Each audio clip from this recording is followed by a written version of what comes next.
à toutes et à tous et soyez les bienvenus si vous nous rejoignez dans Lyon Week-end. Je suis très heureuse de vous retrouver sur BFM Lyon pour faire ensemble un tour de l'actualité lyonnaise au plus près de chez vous. Nous sommes le samedi 17 juin. À la une de l'actualité, le face-à-face du Lyon-Turin. Malgré l'interdiction, des milliers d'opposants au tunnel vont se rassembler tout le week-end dans la vallée de la Maurienne. Les autorités redoutent un week-end sous haute tension. Le maire de Lyon riposte après la polémique sur le spectacle d'écosexualité. Grégory Doucet dénonce des dérives trumpistes et des déclarations mensongères diffusées par le maire Les Républicains du 2e, Pierre Oliver. Grégory Doucet a donc écrit au président des Républicains, Éric Ciotti, pour lui demander de se désolidariser. Un manque de 600 000 € dans les caisses de l'école maternelle privée de Tarare. Faute de remboursement de l'éducation nationale, la ville a décidé d'arrêter de payer la subvention à l'école privée, ce que dénonce l'établissement.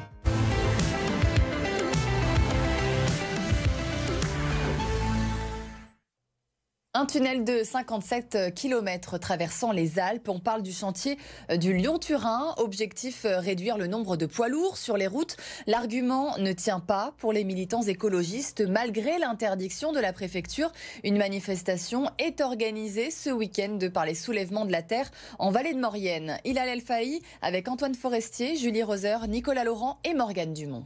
Au pied des montagnes, le camp de base des opposants au projet prend forme.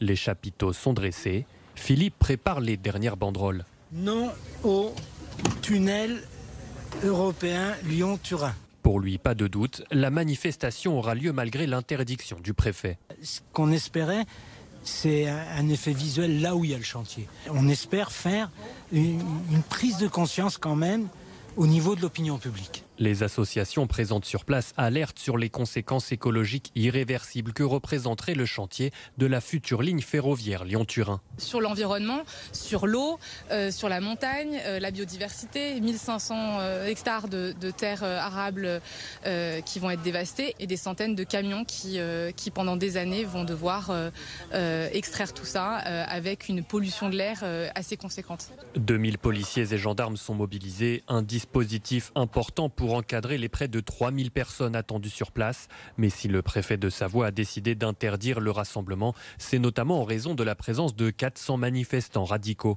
Une décision injustifiée selon l'avocat des coordinateurs des opposants au projet. On ne nous apporte même pas d'éléments qui permettent de justifier qu'une manifestation festive, non violente, pacifique, puisse constituer un trouble à l'ordre public. De leur côté, les gendarmes ont déjà confisqué plus de 100 objets coupants, des artifices et des équipements de protection lors de contrôles de véhicules. Et 2000 policiers et gendarmes sont déployés pour tout le week-end. Des éléments radicaux sont attendus. Stéphane Juguinot, le directeur général du comité pour la Transalpine, était l'invité de Bonsoir Lyon ce vendredi avant cette manifestation contre le Lyon-Turin. Écoutez. Alors c'est une manifestation, si elle est pacifique, c'est très bien. Et tout le monde a le droit de s'exprimer. Si il s'agit d'organiser des affrontements et des violences en essayant de faire venir un maximum de casseurs du côté italien, ça c'est beaucoup plus problématique. Il semble que, en tout cas, les soulèvements de la terre font tout pour les faire venir.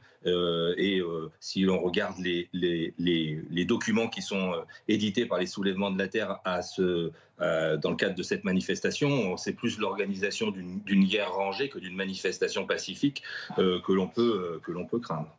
À la une également, ce samedi, une disparition inquiétante à Tassin, la demi-lune, celle d'un octogénaire. La gendarmerie du Rhône a lancé un avis de recherche ce vendredi soir pour tenter de retrouver Jean Charlieu, 85 ans. Il a été vu par sa voisine ce jeudi après-midi pour la dernière fois. Il réside donc à Tassin. Vous voyez sa photo qui s'affiche à l'écran. Si vous avez la moindre information, vous pouvez appeler la gendarmerie de Tassin ou faire le 17. On vous en a parlé en début de semaine sur BFM Lyon et ça continue cette polémique sur ce spectacle d'écosexualité avec cette vidéo diffusée par Pierre Oliver, le maire Les Républicains du 2e arrondissement. Grégory Doucet, le maire de Lyon, avait dénoncé une fake news ce jeudi sur BFM Lyon. Cette fois, le maire écologiste a décidé d'aller encore plus loin. Stéphanie de Silguy, il a écrit directement à Éric Ciotti, le président des Républicains. Cette ambiance cour de récré entre les écologistes lyonnais, le parti des Républicains. Dans ce courrier que nous avons pu nous procurer, Grégory Doucet demande à Éric Ciotti de réprimander le maire du 2e arrondissement, Pierre Oliver, également membre du shadow cabinet du chef de file des LR. Le maire de Lyon dénonce des dérives trumpistes de la droite lyonnaise, consistant à déformer la réalité dans le but de discréditer les opposants politiques. Éric Ciotti n'a pas tardé pour donner sa réponse, déclarant sur Lyon Mag que c'est monsieur Doucet qui représente un danger pour la République. À l'origine de cette querelle, une polémique sur le vote d'une subvention en faveur d'une compagnie artistique travaillant sur l'éco-sexualité, un mouvement qui revendique un lien privilégié entre la sexualité et l'environnement. La polémique a été alimentée par une vidéo postée sur le compte Twitter de Pierre Oliver. On y voit la troupe se produire nue. Pierre Oliver sous-entend que ces représentations ont lieu également devant un public d'enfants. Pour le maire de Lyon, cette vidéo est le fruit d'un montage visant à nuire l'image de la ville, des artistes et des citoyens. Manipulation, faux, répond Pierre Oliver, qui pourrait saisir la justice pour diffamation.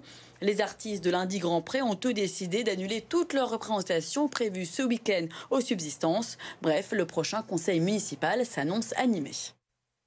Dans l'actualité également, une réunion publique pour demander la réouverture des urgences de l'hôpital Les Portes du Sud qui sont fermées la nuit depuis début mars. Élus, collectif, une soixantaine de personnes étaient réunies hier soir. Il a finalement été décidé de créer une délégation pour être reçue à l'Agence régionale de santé avant mi-juillet. À l'initiative de cette réunion publique, la maire de Vénissieux. Quand on a une population qui est déjà fragilisée, la nuit, quand il y a une urgence de santé, la proximité fait que on y va là, dire à des gens d'aller à 10 km, 15 km, alors qu'en fait ils n'ont pas forcément de véhicule, etc. On sait les conséquences que ça peut avoir. Les urgences, c'est toujours une vitrine pour un hôpital.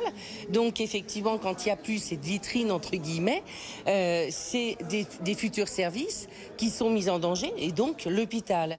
Un manque de 600 000 € dans les caisses de l'école maternelle privée de Tarare. Faute de remboursement de l'éducation nationale, la ville a décidé d'arrêter de payer la subvention à l'école privée, ce que dénonce l'établissement. Pauline Tugent avec Yélis Karazli. À l'école privée de Tarare, on attend avec impatience les subventions publiques. Chaque année, c'est la mairie qui leur verse un forfait par élève et l'État doit ensuite la rembourser. Mais après 3 ans d'attente et plus de 600 000 € avancés, la mairie de Tarare a arrêté de payer.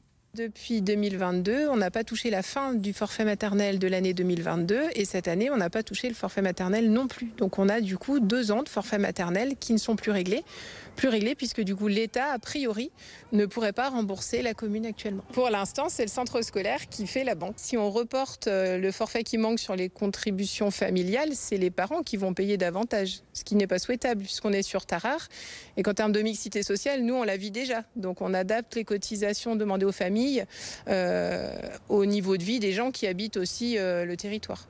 La situation est la même à Oulin, par exemple. Depuis 2019, la mairie verse 100 000 € supplémentaires chaque année à ses écoles maternelles privées. Pour se faire rembourser, elle a déposé un recours contre l'État au tribunal administratif. À un moment donné, il faut aussi que l'État aille au bout de ses engagements. C'est difficilement acceptable dans une période où on a déjà des finances qui sont bien mises à mal, avec singulièrement des dotations de l'État qui baissent régulièrement. Contactée, l'Académie de Lyon répond que l'instruction des dossiers commence presque 2 ans après la rentrée et leur étude peut être longue à cause de pièces manquantes ou inexactes. Refaire son passeport pour voyager cet été, c'était jusqu'à maintenant la grosse galère chez nous. Les délais d'obtention ont augmenté de manière spectaculaire à Lyon. Eh bien, bonne nouvelle pour les retardataires, un centre temporaire va ouvrir dès ce lundi, place de la Comédie, pour la 2e année consécutive. Les 16 000 rendez-vous supplémentaires qu'on va proposer sur les 4 mois, c'est plus que la production moyenne d'une mairie d'arrondissement. Donc c'est pour ça que je parlais d'une 10e mairie d'arrondissement pour réduire les délais sur les titres d'identité. Globalement, sur l'année 2023, on va arriver à un nombre de rendez-vous proposés aux usagers de l'ordre de plus 20%. Voilà, donc ce qui compte pour nous, c'est finalement de mettre des moyens supplémentaires sur les services publics de proximité, de nouveaux guichets d'accueil, de l'humain au service du service public. Notez bien la date dans vos agendas, le 11 septembre. Le réalisateur américain Woody Allen est attendu au Parc des Oiseaux, pas pour son prochain film, mais pour un concert, puisque le cinéaste est également clarinettiste. Il sera donc à Villars-les-Dombes prochainement avec son jazz band et vous pouvez déjà prendre vos places. Woody Allen au Parc des Oiseaux, c'est la rencontre de New York, la Big Apple, avec le territoire très préservé, naturel de la Dombe. Voilà, c'est des sonorités de jazz moderne avec les chants d'oiseaux. Pour nous, c'est une date vraiment voilà, aussi improbable et puis voilà, très importante pour l'histoire de notre lieu.